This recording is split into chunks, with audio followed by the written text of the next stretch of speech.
Public পরীক্ষা আইনে যুক্ত করা হয়েছে ডিজিটাল নকলের সাজা, যেখানে পরীক্ষার ফলাফল মেধা তালিকায় হ্যাকিং বা অবৈধভাবে পরিবর্তনের জন্য সর্বোচ্চ 5 বছর কারাদণ্ড এবং জরিমানার বিধান রয়েছে।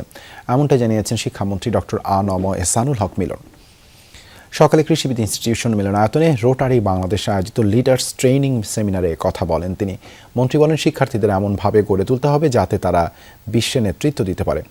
বর্তমান সরকার সেভাবেই শিক্ষা ব্যবস্থা গড়ে তুলছে। বেকারত্বের কারখানা তৈরি করা যাবে না বলেও মন্তব্য করেন শিক্ষামন্ত্রী। জানান, কারিগরি ও বৃত্তিমূলক শিক্ষায় গুরুত্ব দিচ্ছে সরকার। 6ষ্ঠ শ্রেণী থেকে পাঠ্য বইয়ে বাধ্যতামূলক হচ্ছে কারিগরি শিক্ষা।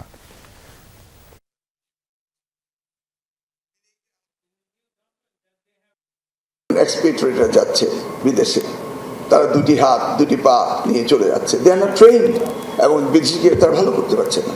তো হিউজ পপুলেশনকে কনভার্ট করতে চান উনি ম্যান পাওয়ারে, সেই জন্য টিবেটকে গুরুত্ব দিচ্ছেন। এবং সেই জন্য এবার টিবেট ক্লাস 6-এ উনি ইনক্লুড করছেন যে টিবেটকে কীভাবে মোর অ্যাট্রাক্টিভ করা যায়।